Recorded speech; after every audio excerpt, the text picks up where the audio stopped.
Hi everyone, welcome back to the Storytime family. How are you doing today? Did you have lots of fun at school? Have you been good? Have you been reading lots of books by yourself? Well, I hope you're ready to read this book with us. We have I Don't Want to Read This Book Aloud by Max Greenfield. Let's check it out, shall we? This book is meant to be read aloud. I don't want to read this book aloud.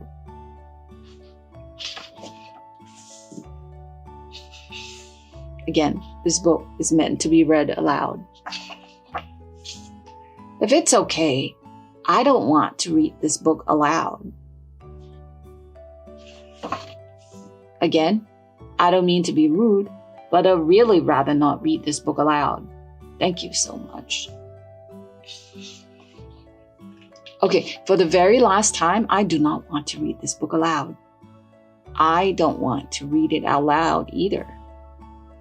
It's dopey words like aloud that make me want to remain silent.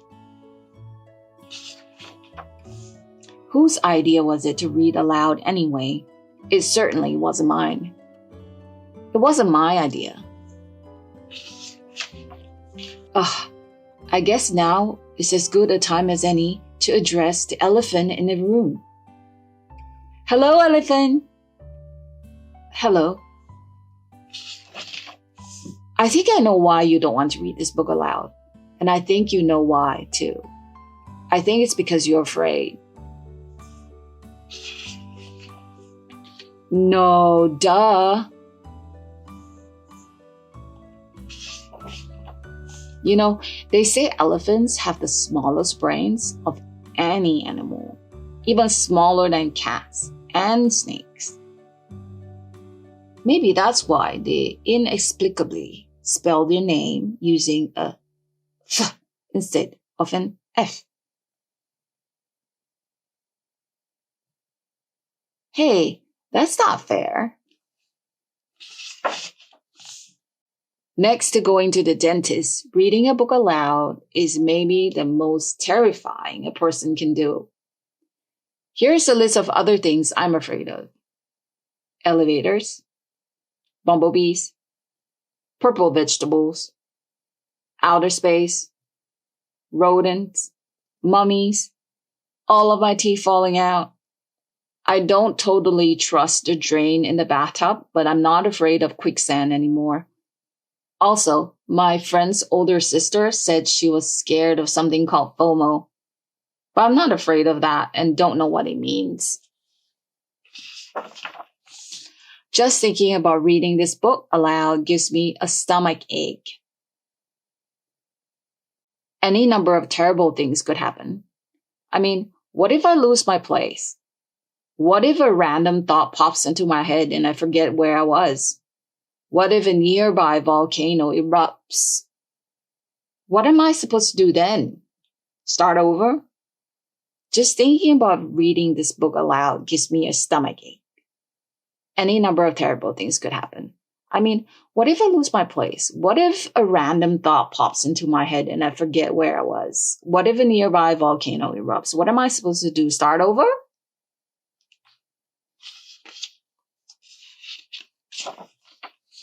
Then there's the sound of my own voice. Sometimes I'll stop and listen to myself when I'm reading aloud. This is always a mistake. This is what reading this book aloud sounds like to me.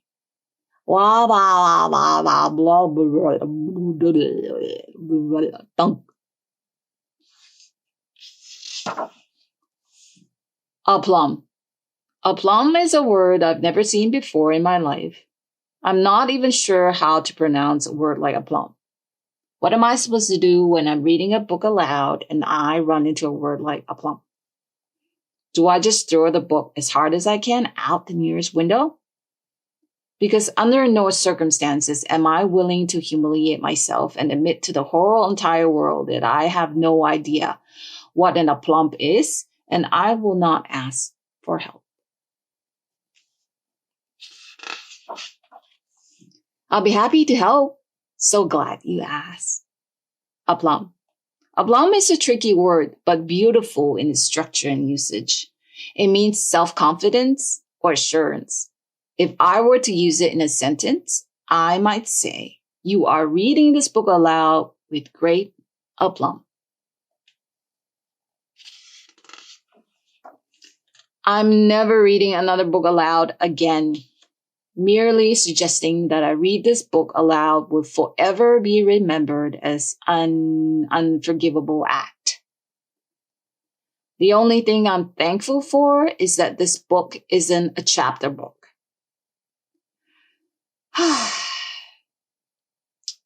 Not even the most awful human being or condescending elephant would ever ask someone to read a chapter book aloud. Just the thought of it makes me feel like I'm drowning in quicksand, which, come to think of it, I am still afraid of. Also, why is everyone looking at me? Chapter 2, Bravery. Bravery is overrated. Also, what about the courage it takes to say, I'm not comfortable reading this book aloud? I mean, just because some random elephant suggests it doesn't mean I should have to do it. And if the elephant doesn't like it, that's an elephant problem, not a me problem. I already told you it wasn't me. Go away, elephant. I'm on a roll here. Today, we stand up for the not so aplomb, the shy ones and the quiet ones. We stand up in support of reading to ourselves.